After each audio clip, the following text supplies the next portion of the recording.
1Q84 by Haruki Murakami. Book 1, Chapter 15. Aomame, firmly, like attaching an anchor to a balloon.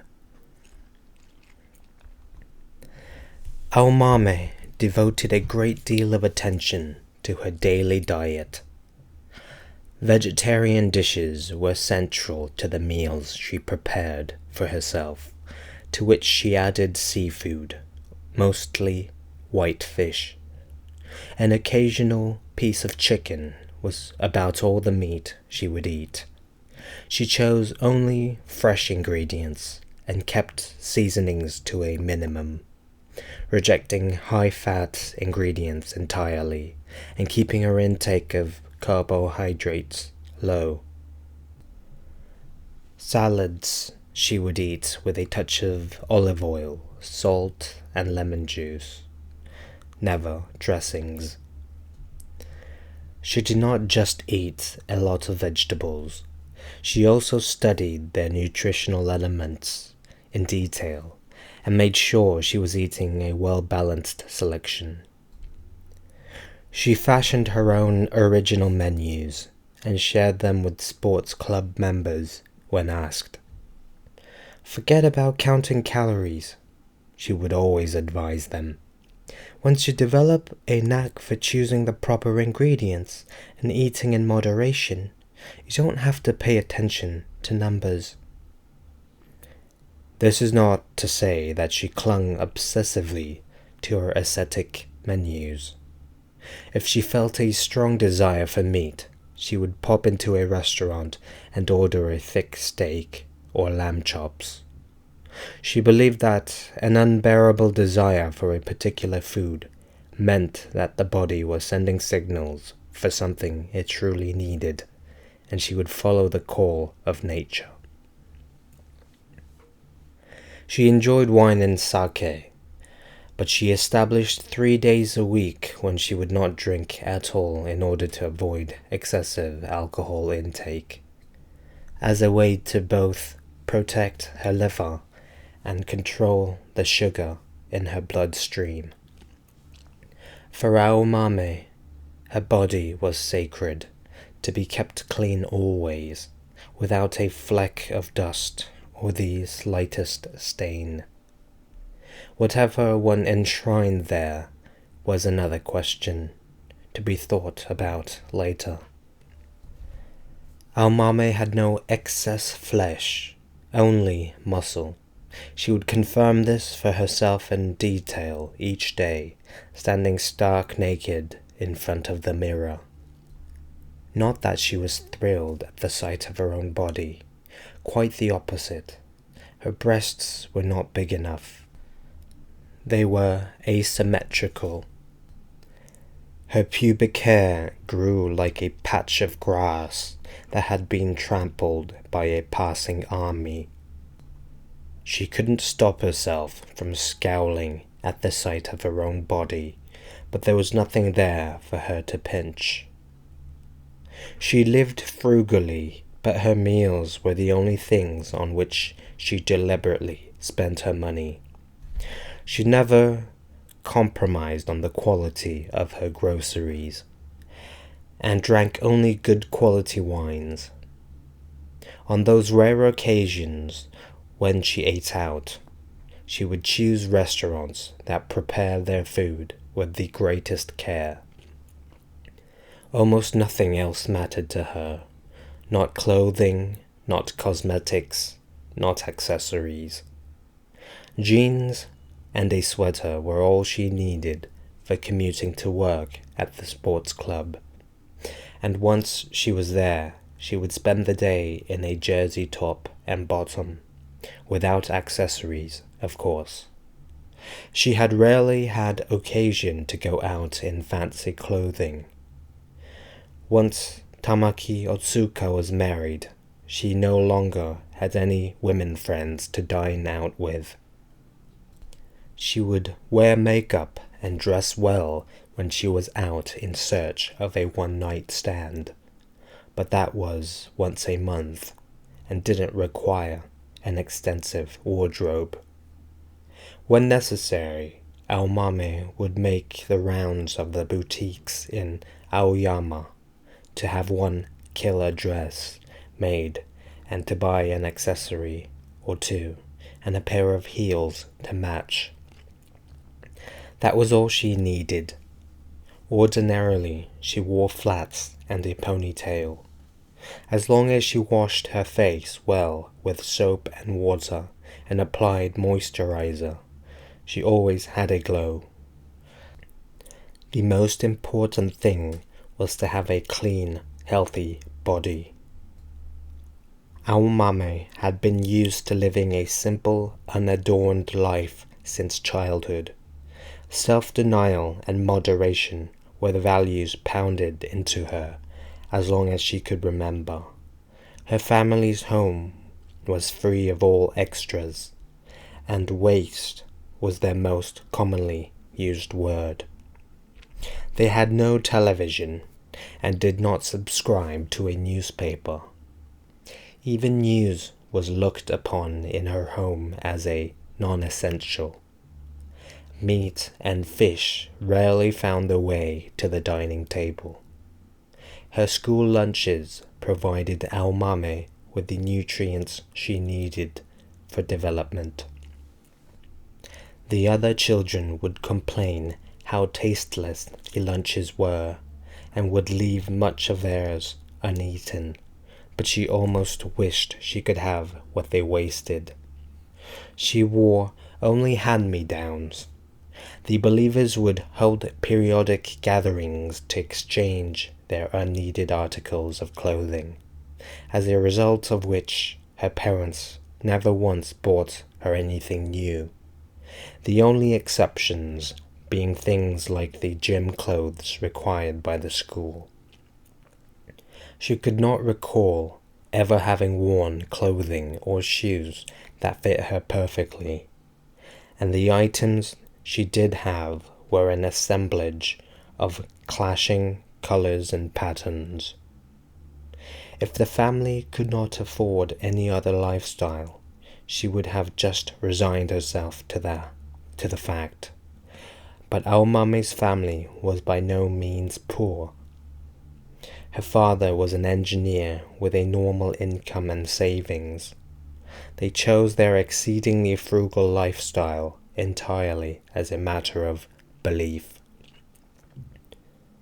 Because the life she led was so very different from those of the children around her, for a long time Aomame could not make friends with anyone.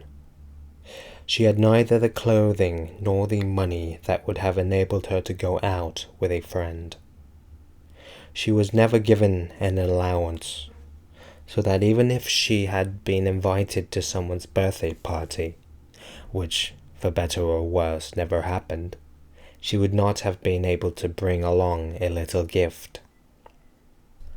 Because all of this, Aomame hated her parents and deeply despised both the world to which they belonged and the ideology of that world. What she longed for was an ordinary life, like everybody else's. Not luxury, just a totally normal little life, nothing more. She wanted to hurry up and become an adult, so she could leave her parents and live alone. Eating what and as much as she wanted, using the money in her purse any way she liked, wearing new clothes of her own choosing, wearing shoes that fit her feet, going where she wanted to go, making lots of friends and exchanging beautiful wrapped presents with them. Once she became an adult, however, Aomame discovered that she was most comfortable living a life of self-denial and moderation. What she wanted most of all was not to go out with someone all dressed up, but to spend time alone in her room dressed in a jersey top and bottom. After Tamaki died, Aomame quit the sports drink company, left the dormitory she had been living in, and moved into a one-bedroom rental condo in the lively, freewheeling Jiyugaoka neighborhood, away from the center of the city. Though hardly spacious, the place looked huge to her. She kept her furnishings to a minimum, except for her extensive collection of kitchen utensils. She had few possessions. She enjoyed reading books, but as soon as she was through with them, she would sell them to a used bookstore. She enjoyed listening to music, but was not a collector of records. She hated to see her belongings pile up. She felt guilty whenever she bought something. "I don't really need this," she would tell herself. Seeing the nicer clothing and shoes in her closet would give her a pain in the chest and constrict her breathing. Such sights, suggestive of freedom and opulence, would, paradoxically, remind Aomame of her restrictive childhood. What did it mean for a person to be free? She would often ask herself. Even if you managed to escape from one cage, weren't you just in another, larger one? Whenever Aomame sent a designated man into the other world, the Dowager of Azabu would provide her with remuneration. A wad of bills, tightly wrapped in blank paper, would be deposited in a post office box. Aomame would receive the key from Tamaru, retrieve the contents of the box, and later return the key. Without breaking the seal on the pack of bills to count the money, she would throw the package into a bank's safe deposit box, which now contained 2 hard bricks of cash. Aomame was unable to use up her monthly salary from the sports clubs, and she even had a bit of savings in the bank. She had no use whatever for the dowager's money, which she tried to explain to her the first time she refused the remuneration. "This is a mere external form," the dowager said softly but firmly. "Think of it as a kind of set procedure, a requirement. You are at least required to receive it. If you don't need the money, then you don't have to use it. If you hate the idea of taking it, I don't mind if you donate it anonymously to some charity. You are free to do anything you like with it. But if you ask me, the best thing for you to do would be to keep it untouched for a while, stored away somewhere." "I don't just like the idea of money changing hands for something like this," Aomame said. "I don't understand how you feel, but remember this. Thanks to the fact that these terrible men have been so good as to remove themselves from our presence, there has been no need for divorce proceedings or custody battles, and no need for the women to live in fear that their husbands might show up and beat them beyond recognition. Life insurance and survivors' annuities have been paid.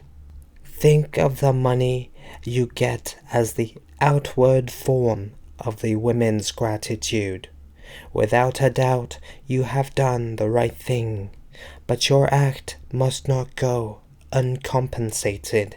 Do you understand why?" "No, not really," Aomame replied honestly. "Because you are neither an angel nor a god. I am quite aware that your actions have been prompted by your pure feelings, and I understand perfectly well that, for that very reason, you do not wish to receive money for what you have done. But pure, unadulterated feelings are dangerous in their own way. It is no easy feat for a flesh and blood human being to go on living with such feelings. That is why it is necessary for you to fasten your feelings to the earth firmly, like attaching an anchor to a balloon. The money is for that, to prevent you from feeling that you can do anything you want as long as it's the right thing and your feelings are pure. Do you see now? After thinking about it a while, Aomame nodded. I don't really understand it very well, but I'll do as you say for now. The dowager smiled and took a sip of her herbal tea. Now, don't do anything silly, like putting it in your bank account. If the tax people found it, they'd have a great time wondering what it could be. Just put the cash in a safe deposit box. It will come in handy sometime. Aomame said that she would follow the dowager's instructions. Home from the club, she was preparing dinner when the phone rang. Hi there, Aomame, a woman's voice said, a slightly husky voice. It was Ayumi. Pressing the receiver to her ear, Aomame reached out and lowered the gas flame as she spoke. How's police work these days? I'm handing out parking tickets like crazy. Everybody hates me. No men around, just good, hard work. Glad to hear it. What are you doing now? Aomame asked. Making supper. Are you free the day after tomorrow? At night, I mean. I'm free. But I'm not ready for another night like the last one. I need a break. Me too, Ayumi said. I was just thinking I haven't seen you for a while. I'd like to get together and talk, that's all. Aomame gave some thought to what Ayumi was suggesting, but she couldn't make up her mind right away. You know, you caught me in the middle of stir-frying, she said. I can't stop now. Can you call me again in half an hour? Sure thing, Ayumi said. Half an hour it is. Aomame hung up and finished stir-frying her vegetables. Then she made some miso soup with bean sprouts and had that with brown rice. She drank half a can of beer and poured the rest down the drain. She had washed the dishes and was resting on the sofa when Ayumi called again. I thought it might be nice to have dinner together sometime, she said. I get tired of eating alone. Do you always eat alone? I live in a dormitory with meals included, so I usually eat in a big, noisy crowd. Sometimes, though, I want to have a nice, quiet meal. Maybe go someplace a little fancy, but not alone. You know what I mean? Of course I do, Aomame said. I just don't have anybody, man or woman, to eat with at times like that. They all like to hang out in cheap bars. With you, though, I thought just maybe, if you wouldn't mind. No, I wouldn't mind at all, Aomame said. Let's do it. Let's go have a fancy meal together. I haven't done something like that for a very long time. Really? I'm thrilled. You said the day after tomorrow is good for you? Right. I'm off duty the day after that. Do you know a nice place? Aomame mentioned a certain French restaurant in the Nogizaka neighborhood. Ayumi gasped. Are you kidding? It's only the most famous French restaurant in the city. I read in a magazine it's insanely expensive, and you have to wait 2 months for a reservation. That's no place for anybody on my salary. Don't worry, the owner chef is a member of my gym. I'm his personal trainer, and I kind of advise him on his menus, nutritional values. If I ask him, I'm sure he'll save us a table and knock the bill way down too. I can't guarantee we'd get great seats, of course. I'd be happy to sit in a closet in that place, Ayumi said. You'd better wear your best dress, Aomame advised her. When she had hung up, Aomame was somewhat shocked to realize that she had grown fond of the young policewoman. She hadn't felt like this about anyone since Tamaki Otsuka died.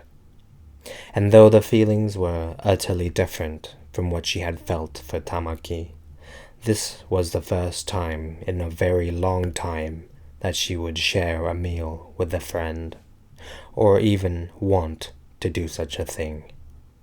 To add to which, this other person was a police officer. Aomame sighed. Life was so strange. Aomame wore a small white cardigan over a blue-grey short-sleeved dress, and she had on her Ferragamo heels. She added earrings and a narrow gold bracelet, leaving her usual shoulder bag at home, along with the ice pick. She carried a small bagagerie purse.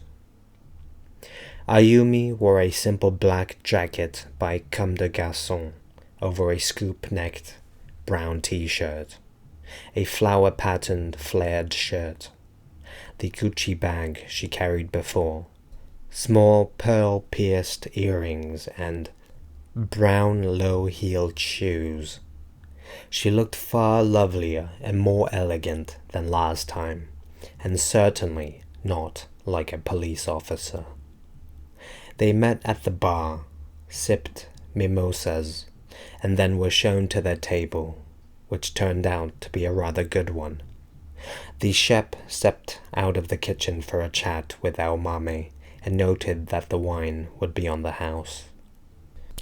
Sorry, it's already been uncorked, and one tasting's worth is gone. A customer complained about the taste yesterday, and we gave him a new bottle. But in fact, there's absolutely nothing wrong with this wine. The man is a famous politician who likes to think he's a wine connoisseur, but he doesn't know a damn thing about wine. He did it to show off. I'm afraid this might have a slight edge, he says. We had to humor him. Oh well, you may be right about that, sir. I'm sure the importer's warehouse is at fault. I'll bring another bottle right away, but bravo, sir. I don't think another person in the country could have caught this. That was the best way to make everybody happy, as you can imagine. Now, I can't say this too loudly, but we had to inflate the bill a little to cover our loss. He was on an expense account after all. In any case, there's no way a restaurant with our reputation could serve a returned bottle. Except to us, you mean? The chef winked. You don't mind, do you? Of course not, Aomame said. Not at all, Ayumi chimed in. Is this lovely lady your younger sister by any chance? The chef asked Aomame. Does she look it? Aomame asked back. I don't see a physical resemblance, but there's a certain atmosphere. She's my friend, Aomame said. My police officer friend. Really? He looked again at Ayumi with an expression of disbelief. You mean with a pistol and everything? I never shot anyone, Ayumi said. I don't think I said anything incriminating, did I? Ayumi shook her head. Not a thing. The chef smiled and clasped his hands across his chest. In any case, this is a highly respected Burgundy that we can serve to anyone with confidence, from a noble domain and a good year. I won't say how many 10,000 yen bills we'd ordinarily have to charge for this one. The chef withdrew, and the waiter approached to pour their wine. Aomame and Ayumi toasted each other, the clink of their glasses a distant echo of heavenly bells. "Oh, I've never tasted such delicious wine before," Ayumi said.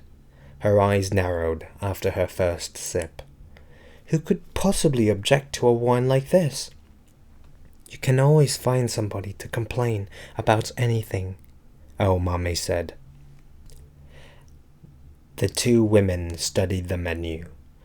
Ayumi went through every item twice with the sharp gaze of a smart lawyer reading a major contract. Was she missing something important? A clever loophole? She mentally scrutinized all the provisos and stipulations and pondered their likely repercussions, carefully weighing profit and loss. Aomame enjoyed watching this spectacle from across the table. "Have you decided?" she asked. "Pretty much," Ayumi said. "So what are you going to order?" "I'll have the mussels and the 3-onion salad and the Bordeaux braised iwate veal stew. How about you?" "I'd like the lentil soup, the warm spring green salad, and the parchment-baked monkfish with polenta. Not much of a match for a red wine, but it's free, so I can't complain." "Mind sharing a little?" "Not at all," Aomame said. "And if you don't mind, let's share the deep-fried shrimp to start." "Marvelous." "If we're through choosing, we'd better close the menus," Aomame said. "Otherwise the waiter will never come." "True," Ayumi said, closing her menu with apparent regret and setting it on the table. The waiter came over immediately and took their order. "Whenever I finish ordering in a restaurant, I feel like I got the wrong thing," Ayumi said when the waiter was gone. "How about you?" "Even if you do order the wrong thing, it's just food. It's no big deal compared with mistakes in life." "No, of course not," Ayumi said. "But still, it's important to me. It's been that way ever since I was little. Always after I've ordered, I start having regrets. Oh, if only I had ordered the fried shrimp instead of a burger." "Have you always been so cool?" "Well, for various reasons, my family never ate out. Ever. As far back as I can remember, I never set foot in a restaurant, and I never had the experience until much later of choosing food from a menu and ordering what I wanted to eat. I just had to shut up and eat what I was served, day after day. I wasn't allowed to complain if the food was tasteless, or if it didn't fill me up, or if I hated it. To tell you the truth, even now, I really don't care what I eat, as long as it's healthy." "Really? Can that be true? I don't know much about your situation, but you sure don't look it. To me, you look like somebody who's been used to coming to places like this since you were little." This Aomame owed entirely to the guidance of Tamaki Otsuka. How to behave in an elegant restaurant, how to choose your food without making a fool of yourself, how to order wine, how to request dessert, how to deal with your waiter, how to use your cutlery properly. Tamaki knew about all of these things, and she taught them all in great detail to Aomame. She also taught Aomame how to choose her clothing, how to wear accessories, and how to use makeup. These were all new discoveries for Aomame. Tamaki grew up in an affluent Yamanote household. A socialite, her mother was exceedingly particular about manners and clothing, as a result of which Tamaki had internalized all that knowledge as early as her high school days. She could socialize comfortably with grown-ups. Aomame absorbed this knowledge voraciously. She would have been a far different person if she had never met an excellent teacher like Tamaki. She often felt that Tamaki was still alive and lurking inside of her. Ayumi seemed a little anxious at first, but each sip of wine relaxed her.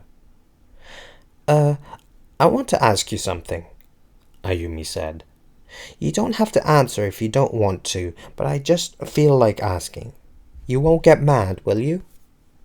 No, I won't get mad. It's kind of a strange question, but I don't have any ulterior motive in asking it. I want you to understand that. I'm just a curious person. But some people get really angry about these things. Don't worry, I won't get angry. Are you sure? That's what everybody says, and then they blow up.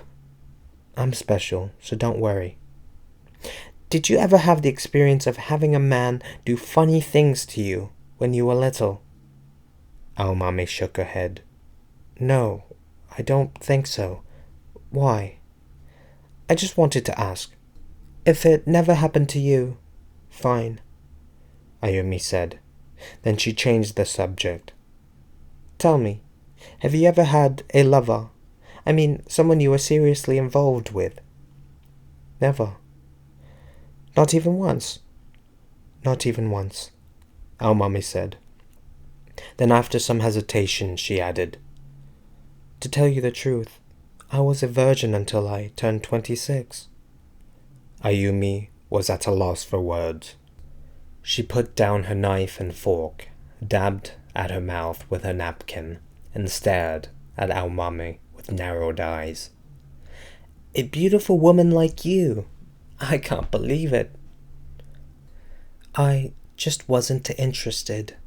Not interested in men? I did have one person I fell in love with, Aomame said.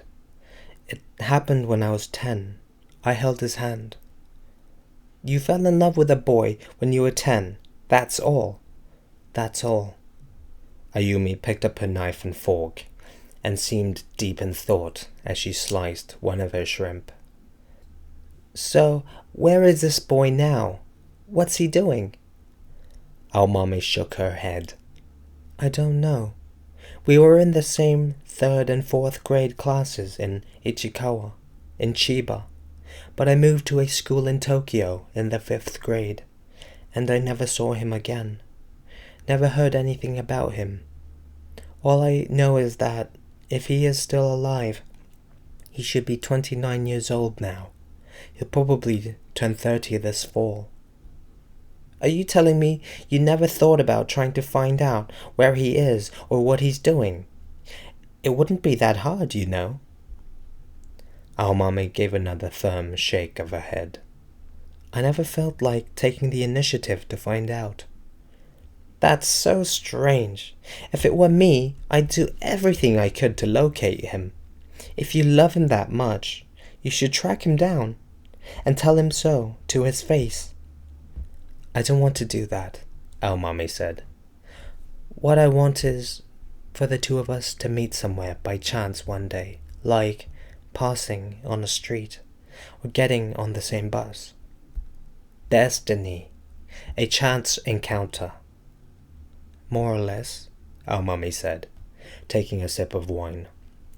That's when I'll open up to him. The only one I've ever loved in this life is you. How romantic, Ayumi said, astonished. But the odds of meeting like that are pretty low, I'd say. And besides, you haven't seen him for 20 years. He might look completely different. You could pass him on the street and never know. Aomame shook her head. I'd know. His face might have changed, but I'd know him at a glance. I couldn't miss him. How can you be so sure? I'm sure. So you go on waiting, believing that this chance encounter is bound to happen, which is why I always pay attention when I walk down the street. Incredible, Ayumi said. But as much as you love him, you don't mind having sex with other men, at least after you turn 26. Aomame thought about this for a moment. Then she said, "That's all just in passing. It doesn't last." A short silence ensued, during which both women concentrated on their food. Then Ayumi said, "Sorry if this is getting too personal, but did something happen to you when you were 26? Aomame nodded. "Something did happen, and it changed me completely. But I can't talk about it here and now. Sorry." "That's perfectly okay," Ayumi said. "Did I put you in a bad mood asking all these questions?" "Not in the least," Aomame said. The waiter brought the starters and they ate for a while in silence. Their conversation picked up again after they had put their spoons down and the waiter cleared their bowls from the table. "Are you afraid, though?" Ayumi asked Aomame. "Afraid of what?" "Don't you see? You and he might never cross paths again. Of course, a chance meeting could occur, and I hope it happens. I really do, for your sake. But realistically speaking, you have to see there's a huge possibility you'll never be able to meet him again. And even if you do meet, he might already be married to somebody else. He might have 2 kids. Isn't that so? And in that case, you may have to live the rest of your life alone, never being joined with the one person you love in all the world. Don't you find that scary?" Aomame stared at the red wine in her glass. "Maybe I do," she said. "But at least I have someone I love. Even if he never loved you.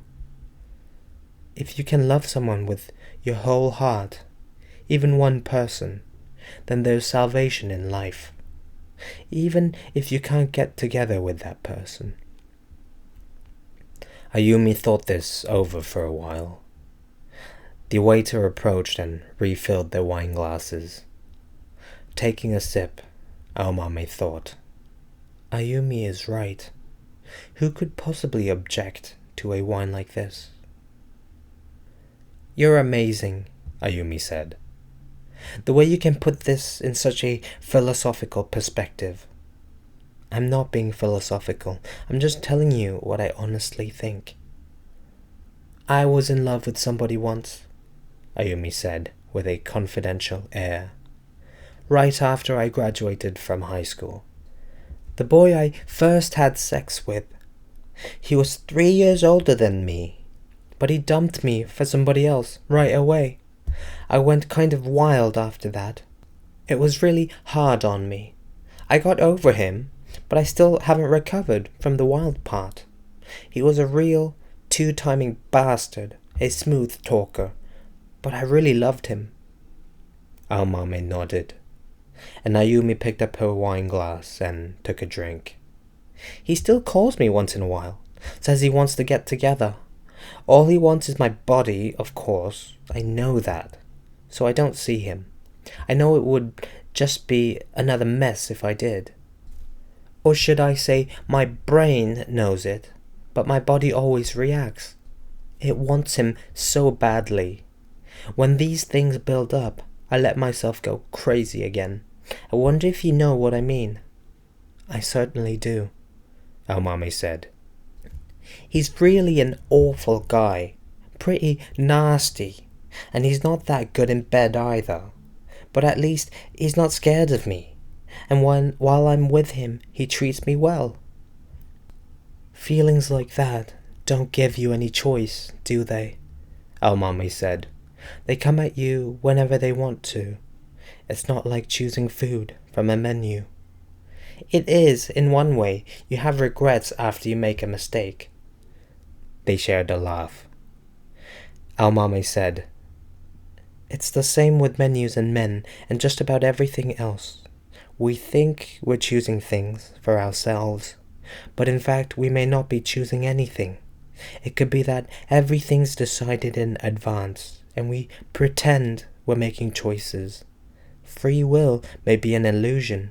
I often think that. If that's true, life is pretty dark.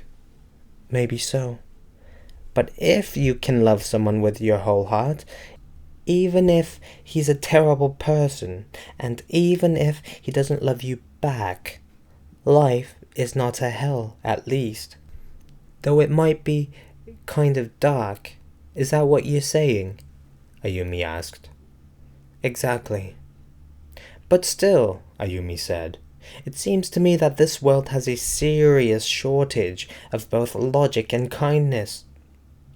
You may be right, Aomame said, but it's too late to trade it in for another one. The exchange window expired a long time ago, Ayumi said, and the receipt's been thrown away. You said it.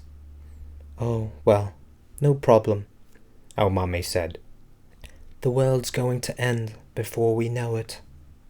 Sounds like fun, and the kingdom is going to come. I can hardly wait, Ayumi said. They ate dessert, drank espresso, and split the bill, which was amazingly cheap. Then they dropped into a neighborhood bar for cocktails. Oh, look at him over there, Ayumi said.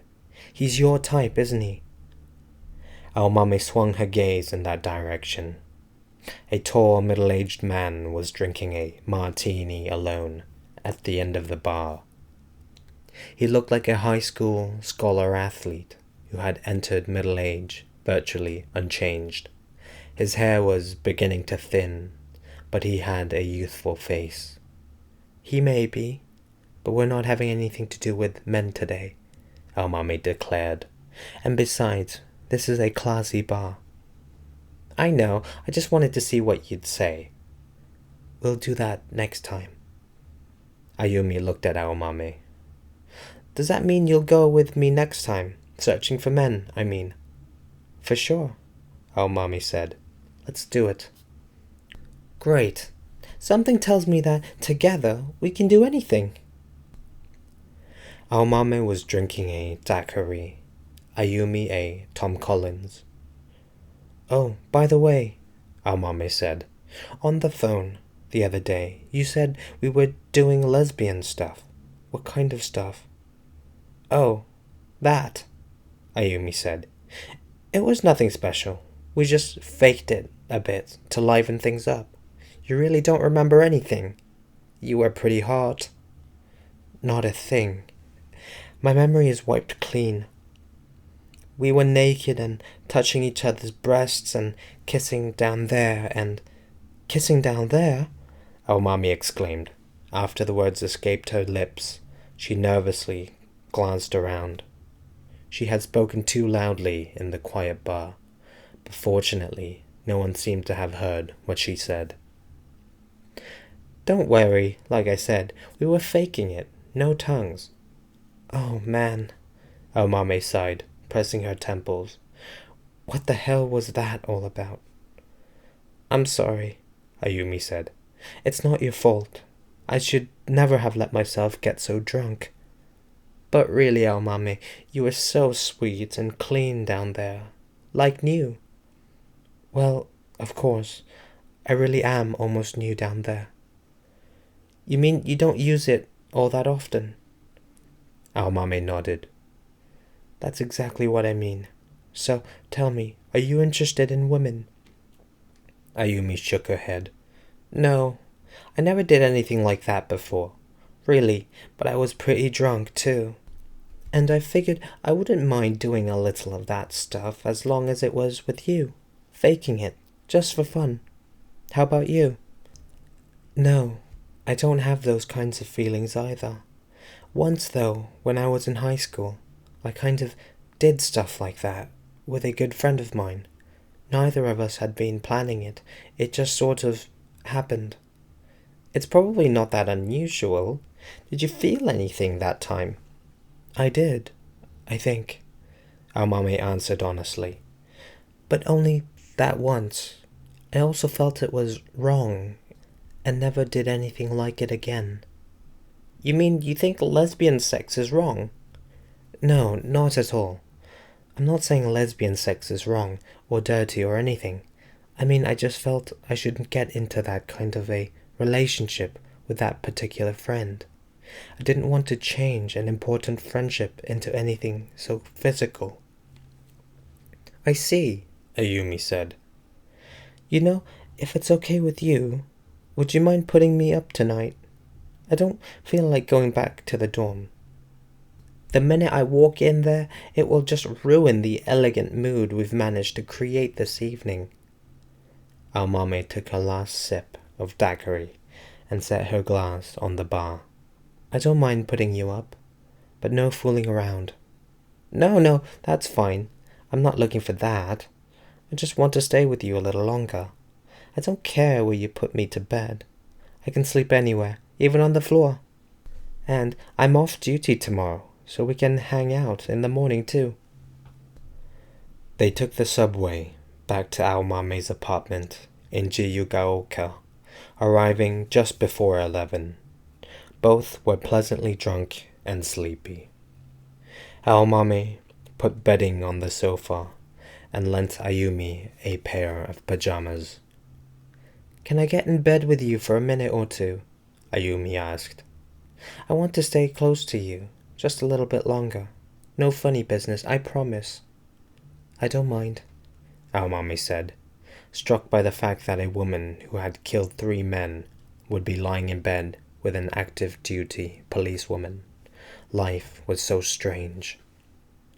Ayumi crawled under the covers and wrapped her arms around Aomame, her firm breasts pressing against Aomame's arm, her breath smelling of alcohol and toothpaste. Don't you think my breasts are too big? She asked Aomame. Not at all. They're beautiful. Sure, but I don't know. Big boobs make you look stupid, don't you think? Mine bounce when I run, and I'm too embarrassed to hang my bras out to dry. They're like 2 big salad bowls. Men seem to like them like that. And even my nipples are too big. Ayumi unbuttoned her pajama top and pulled out a breast. Look, this is a big nipple. Don't you think it's odd? Aomame looked at Ayumi's nipple. It was certainly not small, but not so big as to cause concern. Maybe a little bigger than Tamaki's. It's nice. Did somebody tell you your nipples are too big? Yeah, one guy. He said they're the biggest he's ever seen in his life. I'm sure he hadn't seen very many. Yours are ordinary. Mine are too small. No, I like your breasts. They're very elegant shaped, and they give this intellectual impression. That's ridiculous. They're too small, and they're different sizes. I have trouble buying bras because one side is bigger than the other. Really? I guess we all have our issues. Exactly. Now go to sleep, Aomame said. Ayumi stretched her arm down and started to put a finger into Aomame's pajamas. Aomame grabbed her hand. No, you promised.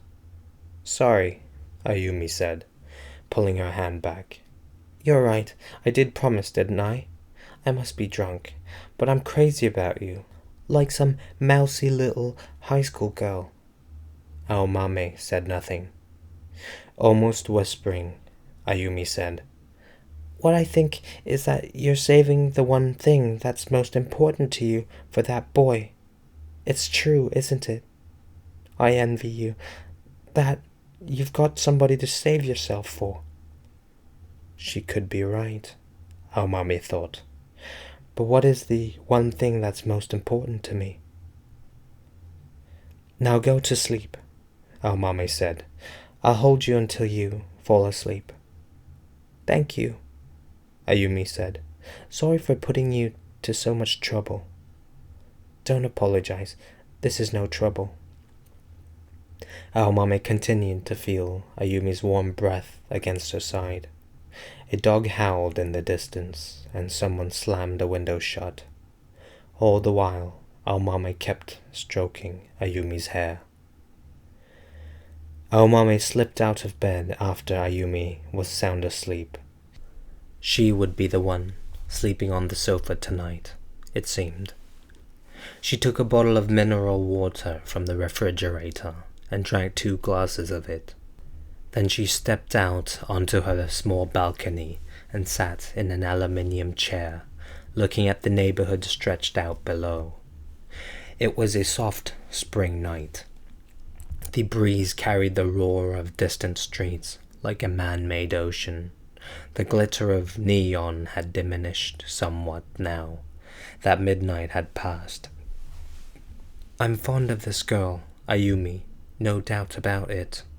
I want to be as good to her as I can. After Tamaki died, I made up my mind to live without deep ties to anyone. I never once felt that I wanted a new friend, but for some reason I feel my heart opening to Ayumi.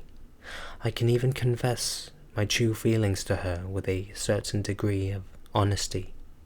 She is totally different from you, of course," Aomame said to the Tamaki inside. "You are special. I grew up with you. No one else can compare." Aomame leaned her head back and looked up at the sky for a time. Even as her eyes took in the sky, her mind wandered through distant memories. The time she spent with Tamaki, the talking they did, the touching. Soon, she began to sense that the night sky she saw above her was somehow different from the sky she was used to seeing. The strangeness of it was subtle but undeniable. Some time had to pass before she was able to grasp what the difference was. And even after she had grasped it, she had to work hard to accept it. What her vision had seized upon, her mind could not easily confirm. There were 2 moons in the sky, a small moon and a large one. They were floating there side by side. The large one was the usual moon that she had always seen. It was nearly full and yellow. But there was another moon right next to it. It had an unfamiliar shape. It was somewhat lopsided and greenish, as though thinly covered with moss. This was what her vision had seized upon. Aomame stared at the 2 moons with narrowed eyes. When she closed her eyes, let a moment pass, took a deep breath, and opened her eyes again, expecting to find that everything had returned to normal, and there was only 1 moon, but nothing changed. The light was not playing tricks on her, nor had her eyesight gone strange. There could be no doubt that 2 moons were clearly floating in the sky side by side, a yellow one and a green one. She thought of waking Ayumi to ask if there really were 2 moons up there, but she decided against it. Ayumi might say, "Of course there are 2 moons in the sky. They increased in number last year." Or then again she might say, "What are you talking about? There's only 1 moon up there. Something must be wrong with your eyes." Neither response would solve the problem now facing her. Both would only deepen it. Aomame raised her hands to cover the lower half of her face, and she continued staring at the 2 moons. "Something is happening, for sure," she thought. Her heartbeat sped up. Something's wrong with the world, or something's wrong with me, one or the other. The bottle and the cap don't fit. Is the problem with the bottle or the cap? She went back inside, locked the balcony door, and drew the curtain. She took a bottle of brandy from the cabinet and poured herself a glassful. Ayumi was sleeping nicely in bed, her breathing deep and even. Aomame kept watch over her and took a sip of brandy now and then, planting her elbows on the kitchen table. She struggled not to think about what lay beyond the curtain. Maybe the world really is ending, she thought. And the kingdom is coming, our mummy muttered to herself. I can hardly wait, somebody said, somewhere. End of chapter.